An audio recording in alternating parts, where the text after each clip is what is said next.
Bom, vamos falar sobre fatores mais uma vez, e acho que hoje a gente encerra o que a gente pode falar de fatores isoladamente. Como a gente já comentou, os fatores só fazem sentido quando, ou pelo menos fazem mais sentido, quando são parte de um pacote maior de dados, né? Por exemplo, nesse caso aqui, isso aqui é a sigla de um estado australiano. Para ser mais significativo, seria bacana que ele tivesse numa tabela onde ele fosse a posição de uma das linhas da tabela, tá? Aí, com isso, eu conseguiria fazer subconjuntos, um monte de coisas que são muito úteis em estatística, tá? O nome fatores é bastante usado em estatística. O pessoal do R usou, acho que talvez por uma questão assim de evitar confusão com a área médica, ele trocou um dos elementos, o nome de cada um dos elementos dos fatores, que em estatística normalmente são chamados de tratamento. Aí em R são chamados de níveis, tá? Mas a ideia é semelhante. Eles permitem gerar subtotais e fazer estatísticas e assim por diante. A gente vai comentar sobre isso mais à frente. Bom, então aqui a gente está criando um fator sobre um vetor de caracteres, tá?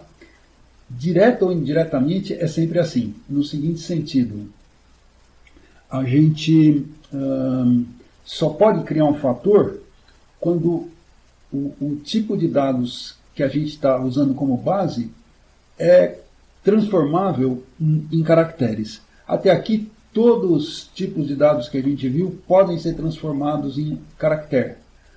Naturalmente, em R pode ser criados tipos de dados novos, mas um novo tipo de dado eventualmente não vai ser, não vai poder ser usado como fator se entre as operações desse tipo de dado não tiver a transformação em caractere, tá?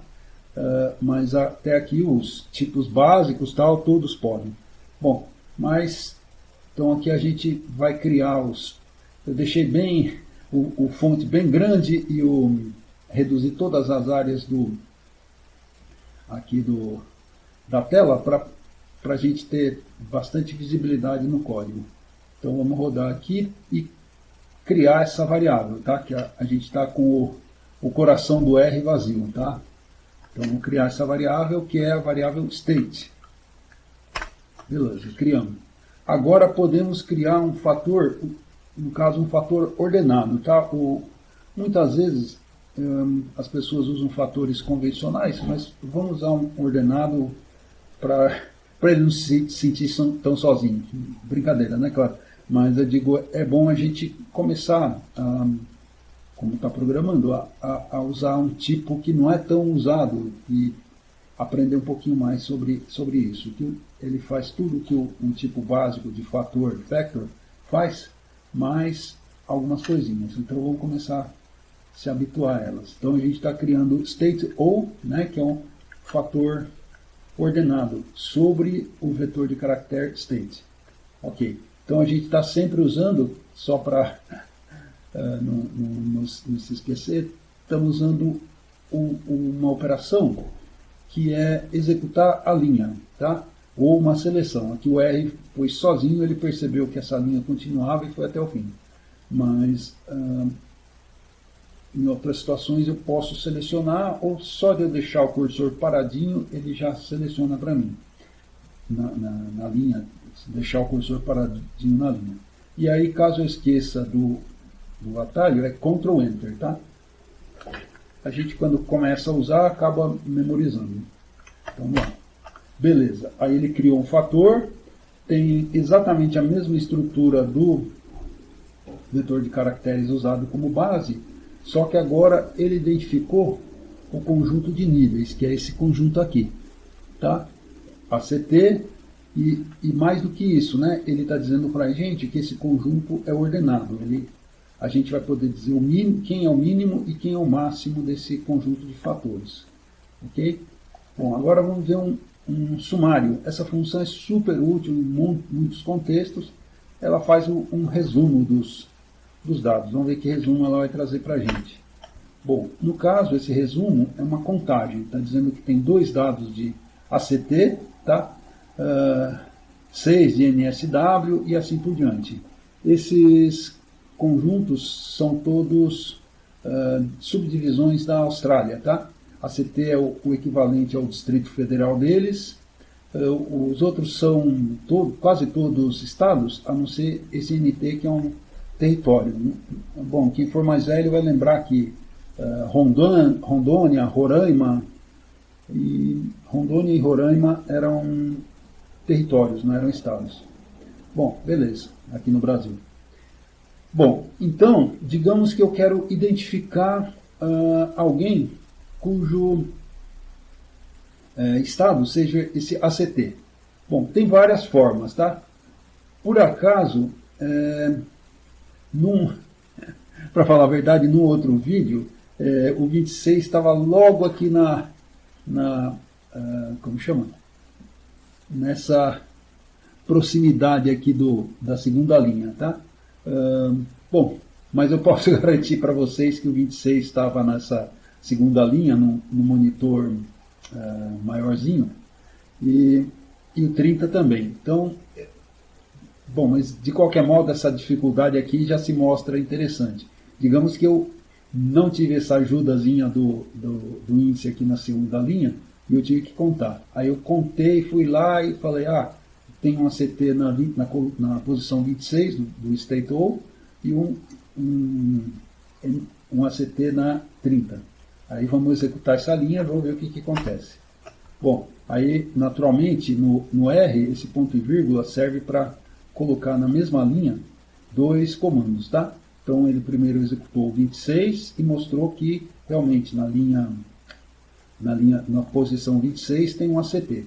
E executou também o 30 e mostrou igualmente que na posição 30, que é a última, né, até mais fácil de ver, tem um outro ACT. Daria para fazer até o contrário, né, 26, 30, 29, 28, 27, 26. Perfeito, daria para fazer esse raciocínio.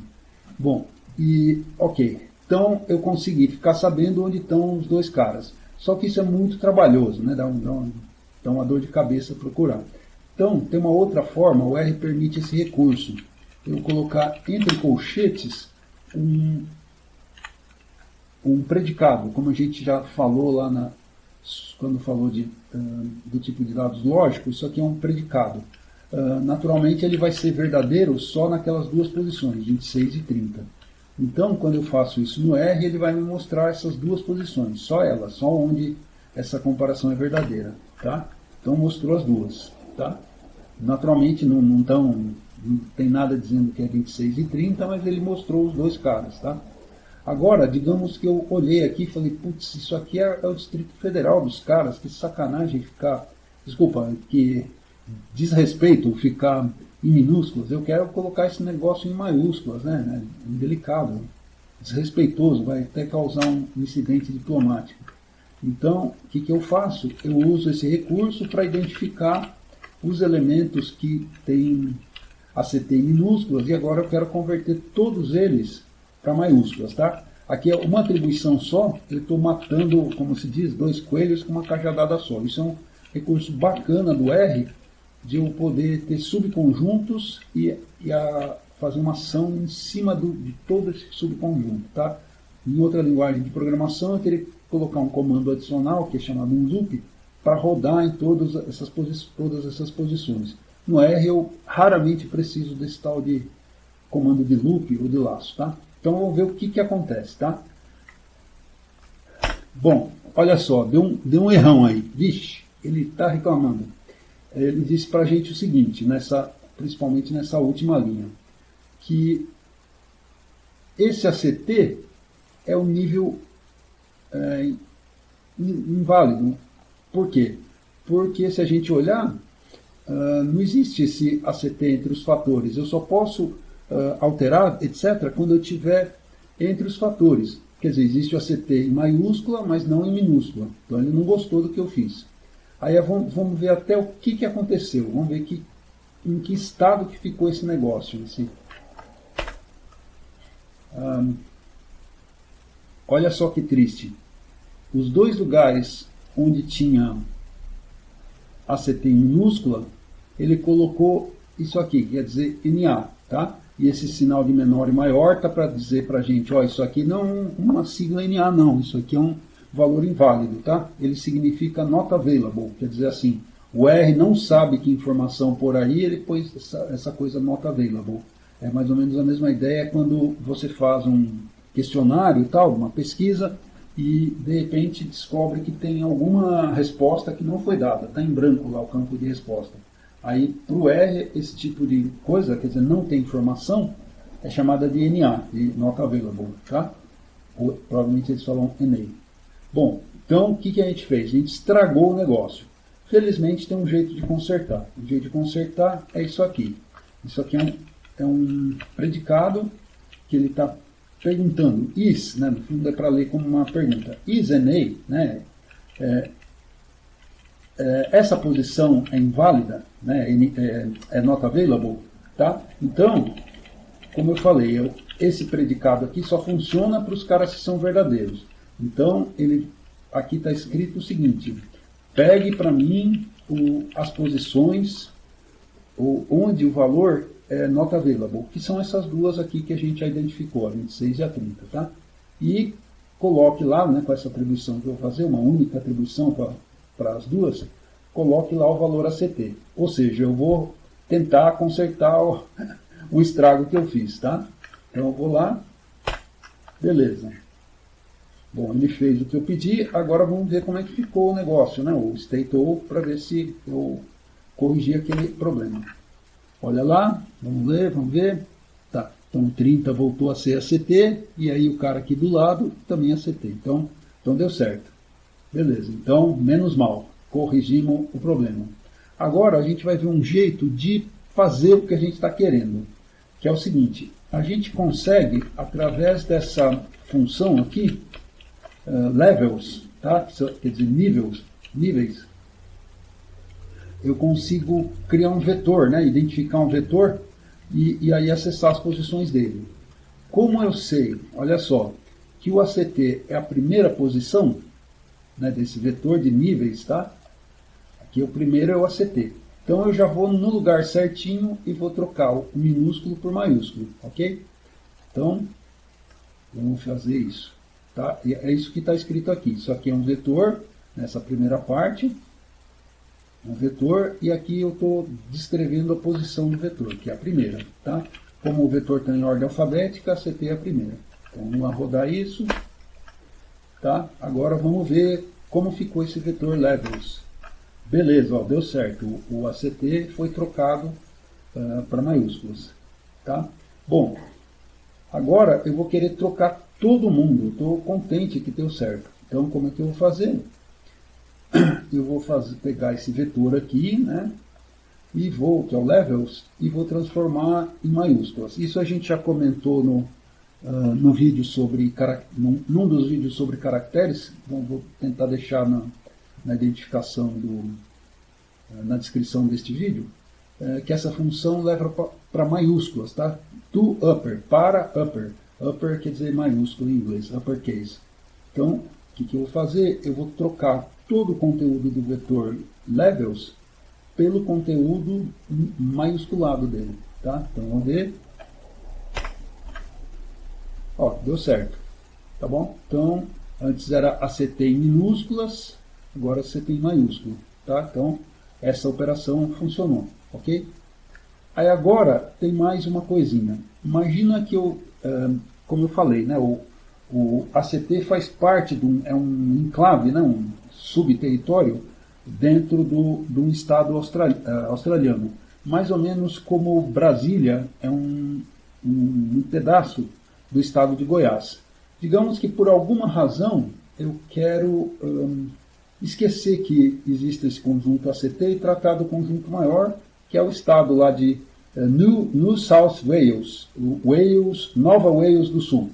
Tá? Então eu vou falar todo lugar onde era ACT, que é a capital, agora eu quero que seja NSW.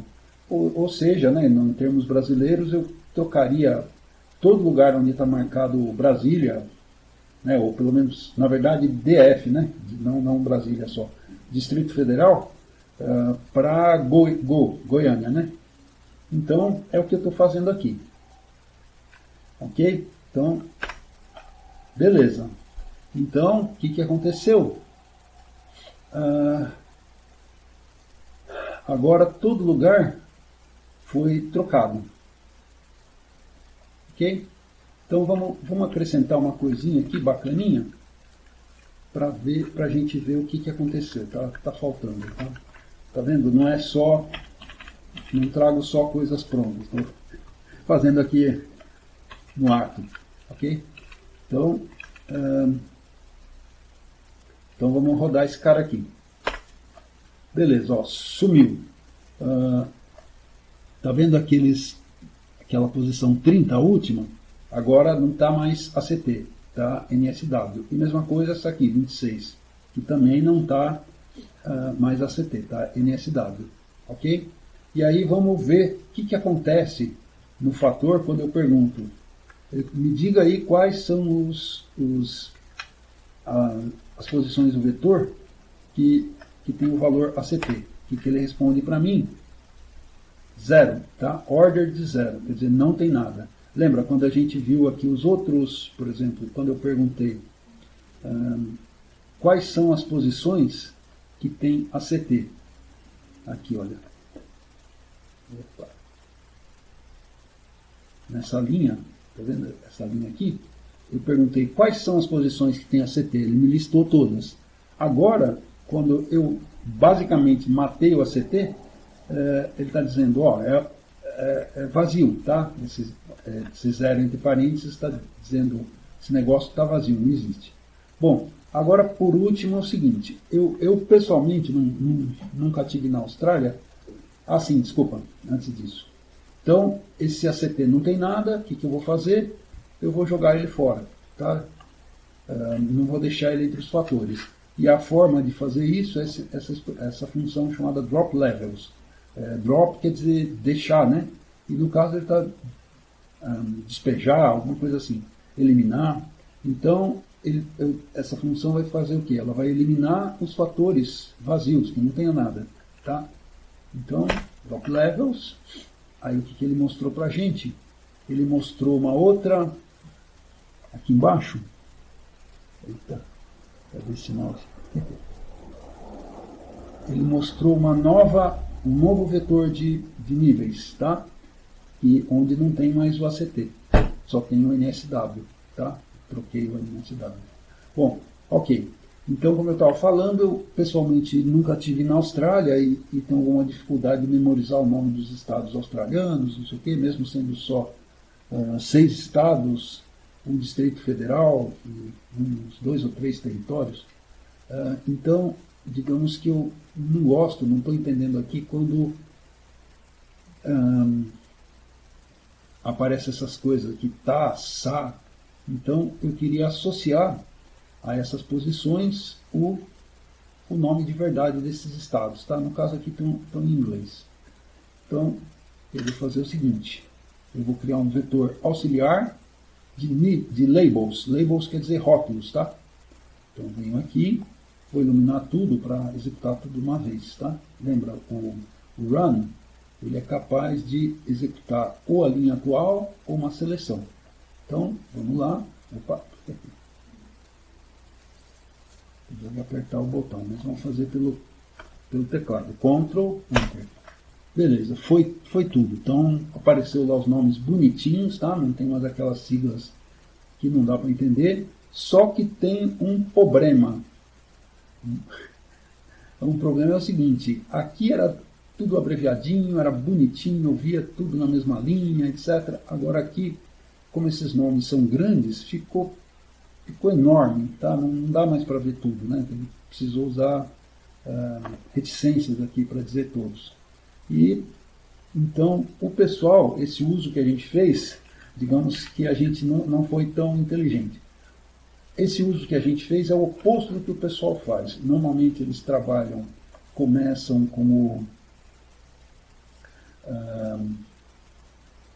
o nome por extenso, e colocam lá no labels o nome reduzido. Então, por exemplo, em vez de São Paulo, deixaria SP. Tá? Aí com isso tem uma vantagem, né? Digamos que eu imprimo esse nome por extenso em algum lugar, e aí nos gráficos, nos relatórios, não sei o quê, essas letras pequenininhas, essas palavras, né? Essas siglas pequenininhas, facilitam a vida, fica mais fácil de ler o que está acontecendo. Eu não sei, por exemplo, aquele gráfico que a gente fez com os estados bonitinhos e tal, ficaria praticamente ilegível porque não caberia esses nomes lá dentro. Tá? Até daria para dar um jeito e tal, mas ficaria muito chato. Aí, quer dizer, na maior parte dos casos é bom usar a abreviação. Bom, por enquanto é isso. A gente, com esse quarto vídeo da série, a gente encerrou tudo que a gente pode ver de fatores isoladamente, né, sem uma estrutura maior ou sem estar dentro de uma função. Né, e acho que a gente fez uma boa coleta de informações, tem bastante coisa que não está num tutorial só, nos tutoriais mais manjados, então deu para dar uma boa visão geral dos fatores isoladamente. Modéstia à parte, claro. Né? Bom, pelo menos para mim, deu para aprender bastante e tal. Como eu falei, não é o que se encontra nos livros mais básicos e até em livros avançados. Então, com esses 4 vídeos, passamos por várias coisas menos comuns dos fatores, uma cobertura razoável. Sempre tem alguma coisa mais nova, né? O R é muito rico, mas acho que está bem coberto. Bom, se você gostou do conteúdo, por favor, dê um like no vídeo, assim o YouTube leva esse vídeo para mais pessoas interessadas em programar em R. Por enquanto é só, muito obrigado e até breve.